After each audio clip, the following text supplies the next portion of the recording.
a falar sobre neoplasia de apêndice. Essa é uma das primeiras aulas do nosso curso 2023 e é uma aula que eu acho bastante interessante por conta das modificações que tem sofrido nos últimos anos. O consenso sobre neoplasia de apêndice modificou bastante.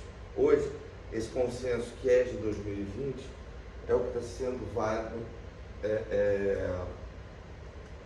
a partir de 2020, né? Começou a ser válido. Então, os tumores de apêndice são raros e compõem diversos grupos de neoplasias. Vários estudos epidemiológicos relatam um aumento da incidência de 0,2 casos em 1970 para 0,6 em 2000. Então, na verdade, houve um aumento bem interessante do ponto de vista de incidência dos tumores. Acredito eu que a longevidade esteja influenciando isso. Não se sabe o fator de risco para o aparecimento de um tumor de apêndice, né? Então, não existe fator de risco para esse desenvolvimento. Peraí, é o fumo, é a bebida, é o álcool? Na verdade, a gente não tem essa noção, né? Historicamente, as neoplasias de apêndice são agrupadas nos tumores malignos do colo. Então, como é que a gente imagina? No primeiro momento, o cara está com uma neoplasia, está com um tumor de apêndice, e a gente começa a classificar ele como tumor de colo. Isso, até 2020, era o que se fazia. Hoje mudou. Então, o National Comprehensive Cancer Network reafirmou que essa sugestão de você classificar como tumor de apêndice está mantida. Mas para todo mundo isso não está. Por quê? Porque o tumor de apêndice, ele se comporta, a natureza dele, o tipo histológico, os subtipos histológicos são totalmente diferentes. A gente sabe que, por exemplo, 95% dos tumores de cólon são adenocarcinoma, né? E 5% você tem a grande diferenciação. Já no tumor de apêndice, a gente vai ver que a maioria dos tumores não são adenocarcinoma. E quando são adenocarcinomas, são de tipo e tem fatores moleculares, né? Moléculas totalmente diferentes. Então, por isso que cada vez mais a classificação do tumor de apêndice tem sido diferente. Então, vamos lá. Existem evidências que, devido a diferenças histopatológicas, esses tumores devem ser classificados realmente de maneira diferente dos tumores de cólon.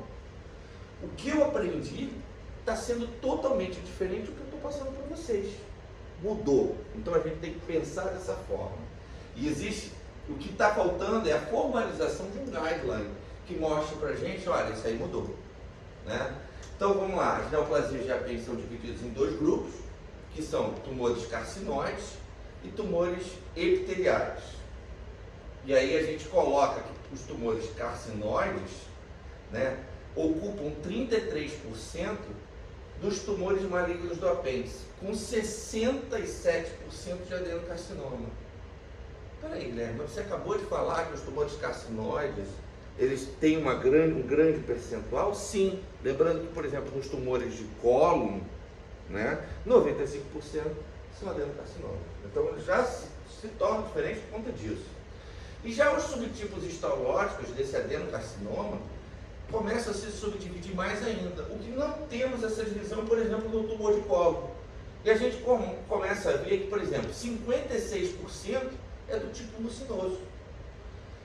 38% é não mucinoso. E 6% são os chamados tumores no qual as células de anel de Sneed são preponderantes. Poxa, então já é uma classificação diferente daquilo que a gente vê. E mais ainda quando a gente coloca no contexto geral de todos os tumores, juntando os carcinoides e os adenocarcinomas. Olha só, o não mucinoso é 33%, o mucinoso 39%, os carcinoides com células de Goblet, né, são de 13%, o carcinoide maligno, que é um subtipo do carcinoide, 9%, e o carcinoma em anel de Sneed, né, você tem em 6%. E aí a gente vê que dentro de uma apresentação, seja um adenocarcinoma, seja um carcinoide, a gente tem uma classificação, que os tumores de apêndice passam a ser encarados de uma forma bimodal, né? Por exemplo, como é que você identifica um tumor de apêndice na apresentação, né? Ou você abre a barriga, o sujeito está com uma história de apendicite, você vai, faz uma laparotomia ou uma videolaparoscopia, e nessas duas, pronto, incidentalmente achou-se, no resultado histopatológico, um tumor de apêndice. Ou a gente abre a barriga ou faz a laparoscopia e identifica uma carcinomatose, que é uma coisa terrível, porque muitas vezes nessa carcinomatose você identifica, por exemplo, mucina para tudo quanto é lado, quando é do tipo adenocarcinoma mucinoso, né? Então, pessoal, a gente começa a ver que essa classificação do tumor de apêndice, a apresentação do tumor de apêndice, ela é única, diferente do tumor de cólon, né? Até porque os sintomas de apendicite são os mais comuns dos primeiros estágios. Como é que vamos lá? O paciente chega para vocês, você é chamado para avaliar um paciente com uma dor em fossa ilíaca direita, náuseas, vômitos. Você tem na tomografia uma suspeita de apendicite. E aí você opera, né? Isso é o mais comum. Algumas vezes você vê na tomografia um apêndice aumentado, uma área, por exemplo, um apêndice bem aumentado, no qual você tem uma área lotada, provavelmente de mucina, né? Então isso pode ser visto. Ou, por exemplo, você vê alguns pacientes com a chamada síndrome carcinoide, episódios de rubor, sibilos, diarreia. Essa síndrome carcinoide, muitas vezes, e aí que a gente coloca para vocês, que o tumor carcinoide, muitas vezes, é um tumor neuroendócrino, pela produção, né? Pela produção e pela síndrome carcinoide, a gente vê que eles são bem característicos. Ah, mas você consegue identificar simplesmente por episódios de rubor, sibilos e diarreia? Muitas vezes não, tá? Então o prognóstico, muitas vezes, desse tumor é ligado ao tipo histológico, né? É o adenocarcinoma? É um tumor carcinoide? Pronto, baseado nisso a gente consegue saber o prognóstico desse paciente, né?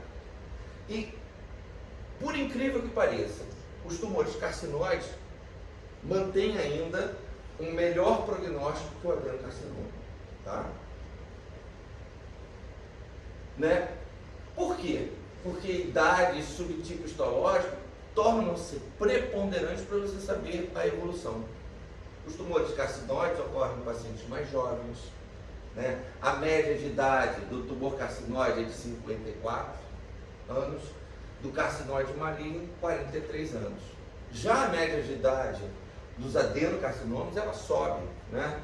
O mucinoso de 59, o não mucinoso de 64 e o anel de Sinnett de 58. Então, pessoal, vamos lá. Aquele paciente novo que vem, tem um tumor de apêndice que foi diagnosticado, muitas vezes é um tumor carcinoma. Pronto. E aí, em 2016, foi sugerida uma classificação em termos de avaliação de prognóstico, né? Onde nesse guideline eles classificaram neoplasias mucinosas com invasão infiltrativa e o adenocarcinoma. Pronto, pessoal, o que significa isso? Por que eu estou trazendo para vocês esse assunto? Antigamente a gente tinha os chamados cistoadenomas. Cistoadenoma mucinoso, né? O que é o cistoadenoma mucinoso? É um tumor cístico, não deixa de ser um tumor cístico, onde o seu interior é cheio de mucina, né? E que é uma neoplasia mucinosa, né? E quando existe invasão infiltrativa, existe uma diferenciação em relação ao adenocarcinoma, né? Então as neoplasias mucinosas hoje são classificadas, esquece cistoadenoma, esquece cistoadenocarcinoma. Vamos colocar na nossa cabeça. Neoplasia mucinosa é dividida em baixo grau e alto grau. O baixo grau é chamado de LAM e o alto grau de RAM, né? Pela sigla Low Grade Appendiceal Mucinous Neoplasm e o outro High Grade Appendiceal Mucinous Neoplasm, tá? Tanto uma quanto outra são neoplasias mucinosas. o antigo chamado cistoadenoma mucinoso. Tá? Por que isso é tão importante? Porque nesta diferenciação de neoplasia mucinosa ou de adenocarcinoma, a gente vai influenciar diretamente no prognóstico. Uma coisa é você pegar um cistoadenoma, uma neoplasia de baixo grau ou de alto grau, intacta. Outra coisa é você pegar ela rota. Quando ele rompe na cavidade, a gente começa a ter um outro tipo de doença. Uma doença agressiva, indolente e que traz consequências, algumas vezes até a morte, simplesmente pelo fato de se multiplicar dentro da cavidade, que é o pseudomixoma peritoneal, que é uma doença, graças a Deus, rara, caracterizada pela presença de ascite mucinosa e redistribuição tumoral dentro da cavidade. A grande diferenciação, então, das neoplasias mucinosas com invasão e o adenocarcinoma é a presença da disseminação de células malignas pela cavidade. Certo? É uma síndrome única e tem a característica básica dessa neoplasia mucinosa distributiva na cavidade. Pacientes com tumores identificados acidentalmente em estágios precoces, é óbvio que tem o melhor prognóstico. Pois bem, você tendo um paciente LAM, um low grade, precoce, é excelente. É muito melhor, por exemplo, do que ter um adenocarcinoma. Porque esse low grade basta você ressecar, muitas vezes sem disseminação na cavidade, resolvido. Né? Então a importância está na diferença do apêndice dos estágios 4A e 4B. A gente vai ver no decorrer dessa aula que realmente a grande diferença é se você tem mucina espalhada ou não. Certo? Então, existem conflitos na descrição, já que existe uma grande diferença no prognóstico do paciente com adenocarcinoma. De volta ao mesmo ponto. Então, entre os carcinóides, o carcinóide maligno que tem a melhor taxa de sobrevida, seguido pelo carcinóide com células goblet, são 162 meses, em termos de prognóstico. Pois bem, então a gente pega a análise do TMM, Tumor Node Metastasis. O TX é um tumor primário não identificado. Peraí, Guilherme, como é que você pode ter um paciente com tumor primário não identificado? Quais são os órgãos produtores de mucina que vocês conhecem? Basta ter dois: ovário e apêndice. E aí você tem uma massa na pelve englobando o ovário e o apêndice. Você conhece, você sabe dizer qual é o tumor primário? Com a mesma característica de célula, com mucina espalhada na cavidade, não consegue. Vai saber muitas vezes pelo histopatológico, pela imunohistoquímica, mas no primeiro momento é um TX. Você tem o T0, que é sem evidência de tumor primário, que é raro. O TIS, que é um tumor, é um carcinoma in situ. O TI-SLAM, aí está a grande diferença, olha lá. O TI-SLAM, o cistoadenoma mucinoso, quando confinado na lâmina própria, mucina acelular e epitélio mucinoso que pode invadir até a muscular. É o típico, é a típica lesão cística grande do apêndice, o cistoadenoma mucinoso. Legal, né? E aí são não só aplicados a lã, mucina acelular e epitélio mucinoso que atinge a subserose e a serose. O T1 invade a submucosa, o T2 invade a muscular, T3 a muscular própria até a serose, o T4 invade o peritônio visceral. Lembrando sempre que o T em todos, exceto o TIS, possui células malignas neoplásicas. Só que o TIS-LAM não. É o cistoadenoma mucinoso. Vocês estão vendo como é que é muito diferente do adenocarcinoma de colo? O T4A invade o peritônio visceral, incluindo mucina acelular e epitélio mucinoso envolvendo a serosa do apêndice e serosa do mais do apêndice. E o T4B invade e está aderido a órgãos adjacentes e estruturas. Então, a classificação do T é diferente do apêndice para o tumor de colo. Como também a classificação do N. N0, linfonodos não puderam ser examinados, quando você só retirou o apêndice. N0, linfonodos, ausência de linfonodos regionais, né? Aí o NX é onde você visualiza, mas não retirou, e o N0 você não visualizou e só retirou o apêndice. O T1, 1 a 3 linfonodos, né? O N1A, um linfonodo regional positivo, na verdade, 1 a 3 linfonodos regionais é positivo, e o tumor no linfonodo é maior que 0,2. Aqui qualquer tamanho, aqui qualquer tamanho. O N1C também qualquer tamanho. O N2 quando tem mais de 4 ou mais linfonodos positivos. Então, isso é totalmente diferente do que a gente vê no adenocarcinoma de colo. E aí, em metástase também. Vamos lá. M0, ausência de metástase, M1, metástase à distância. O M1A, a mucina acelular intraperitoneal sem identificação de células tumorais. Por exemplo, você tem um cisto adenoma mucinoso, certo? Que não tem células tumorais, mas invadiu a lâmina própria e está roto. Qual é o T? X. Hã? X. Qual o N? Não tem linfonodos. N, 0. Mas qual é o M? Então o M no apêndice é diferente. É N1A. Não tem câncer, não tem células cancerígenas. Você só tem o quê? As ascite mucinose. Então, pessoal, vocês estão vendo como é que é diferente isso? Isso é importante a gente ter essa noção, porque essa diferença faz a diferença para o paciente. Tá? E aí forma-se uma terceira graduação, a graduação histológica dos tumores malignos do apêndice. Por quê? Porque no momento que você tem um TISLAM, certo? Você tem um M1A e não tem câncer, não tem células malignas, então não identificada a graduação, você não tem graduação.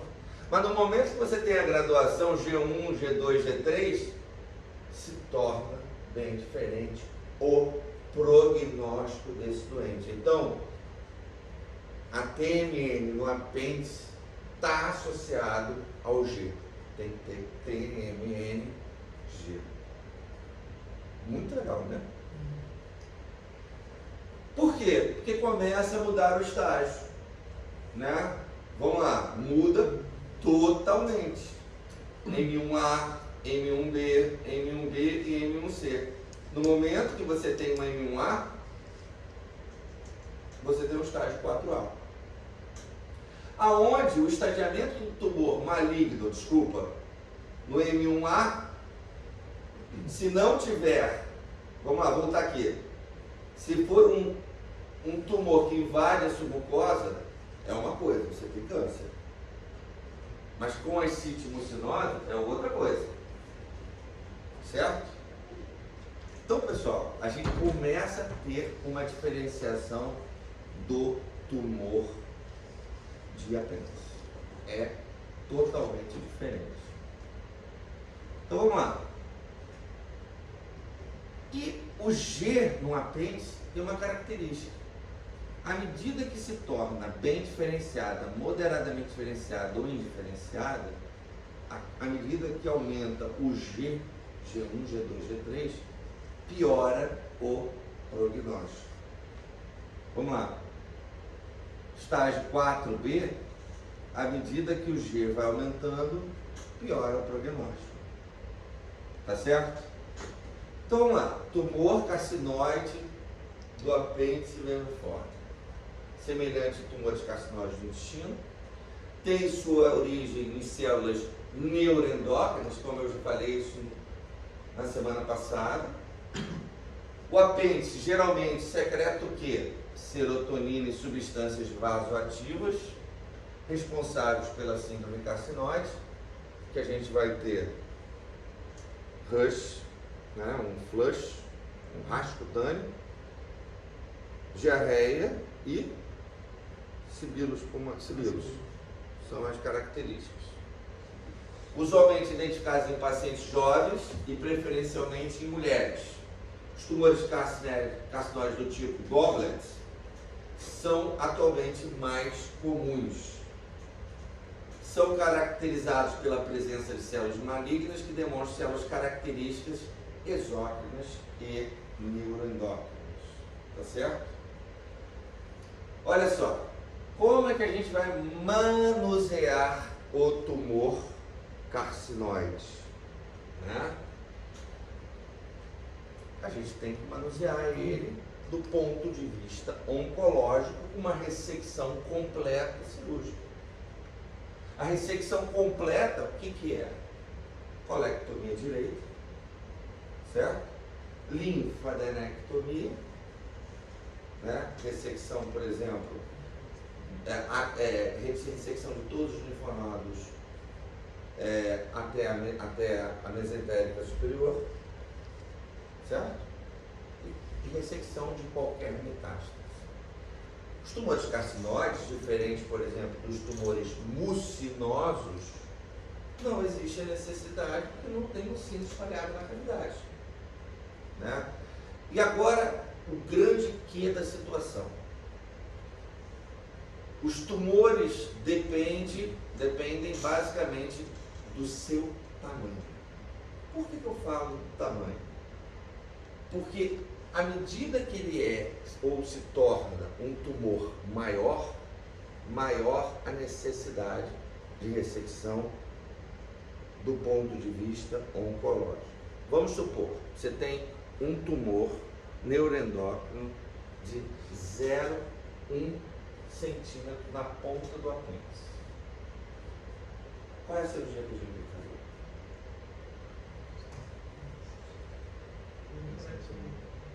Endocolectomia.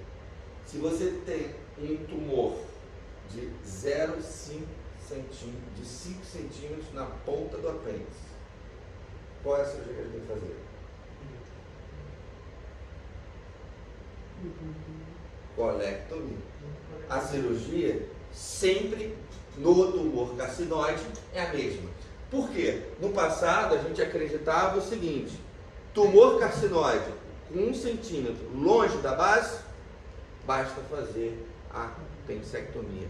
Não é verdade. Por quê? Porque a disseminação linfonodal do tumor carcinoide não é pequena. Entenderam isso? Entendeu como é que modificou aquilo que você aprendeu? Isso é o consenso de 2020. Vamos lá. Por quê?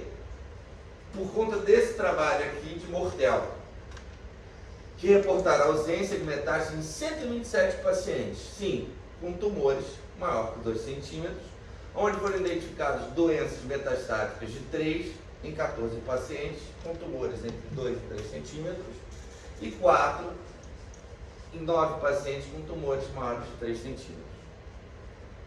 Significa, independente do tamanho, você pode ter metástase. Então, em 150 pacientes, 141 não tinham metástase. Mas basta ter um com metástase para que você entenda que tem que fazer a linfadenectomia. E qual é a linfadenectomia? É uma linfadenectomia onde você tem que secar até a mesentérica superior. Tá certo? Vamos lá. Doença metastática de tamanho tumor, menos que 2 centímetros, 22%. Maior que 3 centímetros, 45%. E 2 a 3 centímetros, 33%. Independente do tamanho, teve metástase. Tá? É um trabalho de 87, mas só foi determinado em 2020.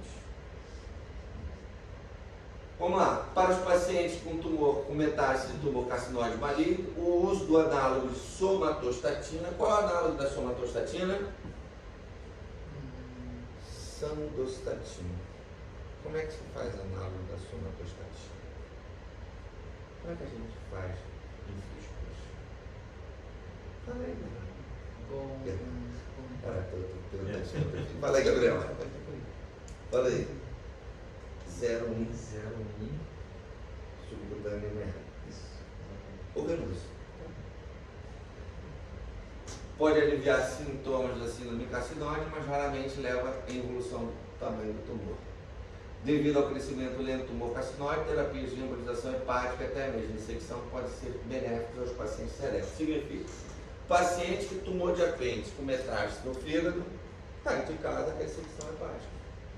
Paciente com tumor carcinóide com metástase pulmonar, está indicada a ressecção. Entenderam isso? Vamos lá. Pouco se sabe sobre fatores de risco por causa de tumores epiteliais do apêndice. Quais são os tumores epiteliais?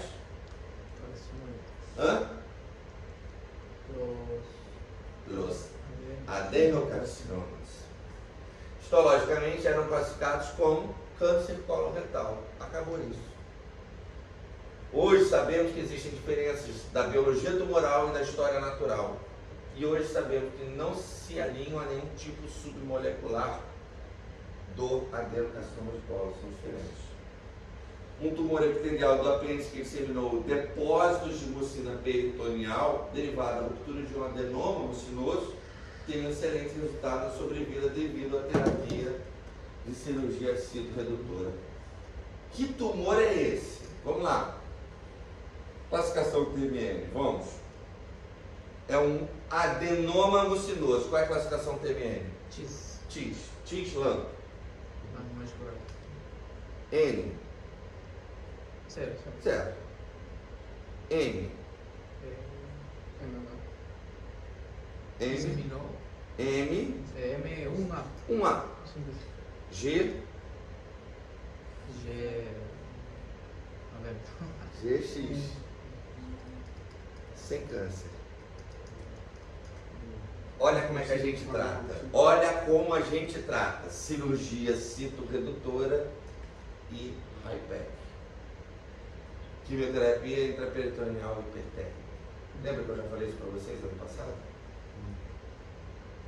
Pseudomyxoma peritoneal é traduzido com latim como falso tumor mucinoso do peritônio. É um termo usado desde 1884 por Werth, que descreveu os achados patológicos. Esse termo foi aplicado parcialmente para incluir tipo de tumor mucinoso que envolvesse a cavidade peritoneal com qualquer grau de disseminação histológica. Né? O pseudomyxoma peritoneal é uma síndrome clínica cirúrgica de disseminação maligna mucinosa do peritônio. Maligna por quê? Por que a disseminação é maligna? Porque, dependendo da quantidade de mucina, pode levar à morte por obstrução intestinal. Tá certo? Mesmo não tendo células malignas, sendo uma mucina acelular. Certo? Mas pode surgir do colo, ovário, úraco e pâncreas. Colo é muito raro. Pode ser dividido em 3 subtipos: pseudomyxoma peritoneal mucinoso de baixo grau, de grau alto grau ou de alto grau com células de anel de Sennett. Anteriormente era referido a adenomucinose peritoneal disseminada, também chamado de DPAM. Disseminated Peritoneal Adenomycinosis, tá? Em inglês. São caracterizados por lesões, e aí eu estou falando do baixo grau, vamos lá, voltar aqui. Baixo grau. Adenoma mucinoso apendicular. Na verdade, esse adenoma mucinoso apendicular, pela classificação TMN, é o TIS, lâmina, né? Subtipo possui mudanças adenomatosas de baixo grau, mas pode não ter nenhuma evidência de invasão infiltrativa ou carcinoma, como a gente falou anteriormente. Devem ser observadas raras células neoplásicas, mas raríssimas, muitas vezes, normalmente não há. E a mucina acelular. E aí a gente vê, né, a quantidade de mucina. Então, o tumor apendicular primário com mucina acelular na cavidade abdominal é classificado, e a gente já viu, M1A. Né? E quando existir depósito de células tumorais, vira M1B. Certo? Isso é importante a gente ter isso. Porque quando você pega isso aqui na cavidade do doente, vocês estão vendo aquilo ali? Aquilo é mucina pura. Você vê isso na cavidade. A gente operou um doente aqui e foi justamente isso. Mucina pura na cavidade. Ele tinha um tumor de apêndice. A gente conseguiu, fez uma cirurgia citoredutora e esse doente depois foi encaminhado para HIPEC. É óbvio que morreu da HIPEC, porque a HIPEC é muito... O que é a HIPEC? Você pega quimioterapia, esquenta o quimioterapia e põe dentro da cavidade abdominal. Tá? Não vou falar para vocês que é super tranquilo, porque não é. Realmente, pelo contrário. É bem complicado. Mas é a única chance de você conseguir controlar a produção de mucina.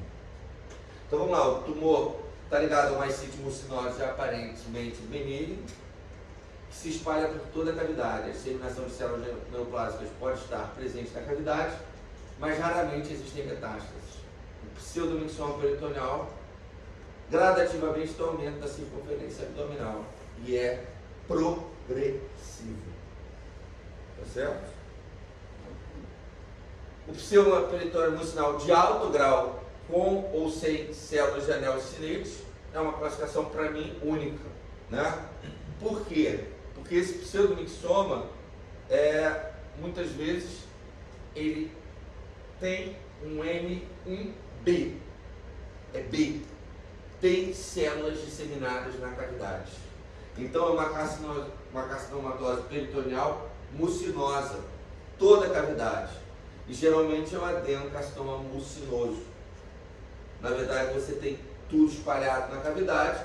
E aí, em alguns casos, você tem presença de anel, células, né, em anel de Synapse, que possui uma categoria. No momento que você tem essas células, você tem um pior prognóstico. Né? Você tem uma mortalidade de quase 99% dos casos. Então vamos lá, olha como é que é. A gente vê a tomografia, você vê a quantidade. Por que isso aqui não é ascite? Porque olha uma característica interessante. Você vê como se fosse lobulações, está vendo? E a ascite, ela é mais uniforme. Tá certo? E olha só, o adenocarcinoma mucinoso de apêndice é o tipo mais comum de tumor epitelial do apêndice, parecido com o pseudomixoma, né? O comportamento é bem diferente do pseudomixoma, né? Sendo bem mais indolente. Aí a gente está colocando o pseudomixoma de baixo grau, tá? Né? A neoplasia de baixo grau e a neoplasia mucinosa de alto grau é a grande diferenciação deles, né? E o interessante é o grau de diferenciação histológica, que é classificado como G1, G2, G3. E a sobrevida, à medida que vai piorando ou aumentando o número do G, piora a sobrevida. G1, 94%, G2, 71% e G3, 30%. Os adenocarcinomas mucinosos são tumores invasivos, com potencial para metástase à distância, e a maioria localizada na cavidade peritoneal. A taxa de metástase hematogênica é muito baixa, tá certo? Mas a disseminação linfonodal existe.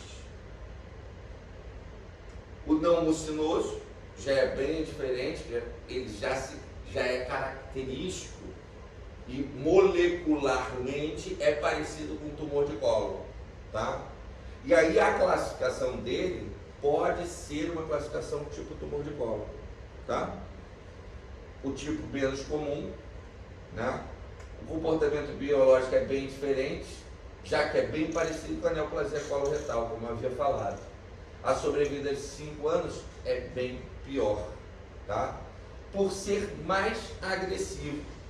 Vocês veem aqui a luz do apêndice, aqui a luz, né? Vocês veem o tecido epitelial, o tecido linfóide, né? Da submucosa, e vocês veem aqui a produção, na verdade, o adenocarcinoma não mucinoso, a proliferação celular nas glândulas, né? E aí, qual é o tratamento? O tratamento é único, né? Continua sendo a cirurgia citoredutora, a cirurgia onde a gente tem que primar para a ressecção de toda a doença extraperitoneal. Se existir mucina na cavidade, a gente tem que esvaziar o máximo de mucina da cavidade, né? Lembrando sempre que é um tumor muito indolente, né? Independente se é mucinoso, se é não mucinoso, se é um tumor com presença de células de Synnet, né? Anel Synnet. Atividade limitada, quimioterapia sistêmica. Saibam que a quimioterapia é muito limitada para esse tipo de doente e que a ausência não existe, né? Não existe algo que a gente possa frear a produção de mucina, tá? E o objetivo dela é a completa ressecção do tumor da cavidade e dos implantes mucinosos, da mucina livre na cavidade. Aqui está, só para vocês terem uma ideia, como a gente pode fazer. Na verdade, a gente faz a cirurgia citoredutora, principalmente quando tem mucina na cavidade, e indica o HIPEC, né? Que é você fazer a lavagem, né? Aquecida do quimioterápico. Cara, isso é agressivo até desistir. Nos Estados Unidos, a cirurgia citoredutora já foi conhecida e tem médicos que indicam a chamada peritoniectomia, a ressecção de todo o peritônio, que é um absurdo, de sangue até a morte, horrível, mas é indicação. E aqui eu coloco para vocês que a quimioterapia sistêmica ainda não se sabe a real validade. O pseudomixoma é resistente à quimioterapia sistêmica com uma sobrevida menor que 38%. Em 2 anos. Então realmente é bem agressivo e bem ruim para o paciente. Agora, existem alguns tips que tem no livro do MD Anderson, que eu acho interessante. Primeiro, a gente tem que verificar qual é o grau do tipo de tumor do apêndice mucinoso, né? Porque baseado nesse grau, a gente sabe se vai ter um bom prognóstico ou um péssimo prognóstico, né? G1, G2, G3, tá? E aí a gente tem que discutir isso com o patologista, tem que ligar para o patologista, perguntar, é bem diferenciado, é pouco diferenciado? Porque aí a gente consegue saber qual o tipo de evolução. Nunca utilizar, por exemplo, para acompanhamento de carcinomatose ou ascite mucinosa, nunca utilizar o PET scan. Não tem sentido. Porque o PET scan sempre vai dar positivo, né? Independente. Então, não é, por exemplo, no tumor de colo, como é que a gente faz? A gente tem o CEA, não tem o CEA? A gente usa o CEA para saber. A gente vê o paciente tem uma recidiva tumoral, aí o CEA aumenta, você pede uma tomografia, a tomografia não vê, aí você pede o PET scan, e o PET scan marca pra gente. Inclusive a gente está com um doente agora internado na Casa de Portugal, o Sr. José Rodrigues, um paciente com tumor de colo, que eu operei há 3 anos atrás, e ele pareceu mais CIT, o CEA aumentou, pediu o PET scan marcou a anastomose. Então ele está com a recidiva do tumor na anastomose e provavelmente na cavidade peritoneal. Só que na ascite mucinosa não dá para fazer isso. Adenocarcinoma de baixo grau é melhor conduzido com a cirurgia. Evitar quimioterapia em pacientes com adenocarcinoma mucinoso de baixo grau, porque não responde. E no paciente mucinoso de alto grau e não mucinoso, sulfuracil. É o que funciona, né? E que responde um pouco mais ao apêndice, à neoplasia do apêndice vermiforme. Era isso que eu tinha para falar para vocês. Espero que vocês tenham gostado. Muito obrigado. Nossa primeira aula.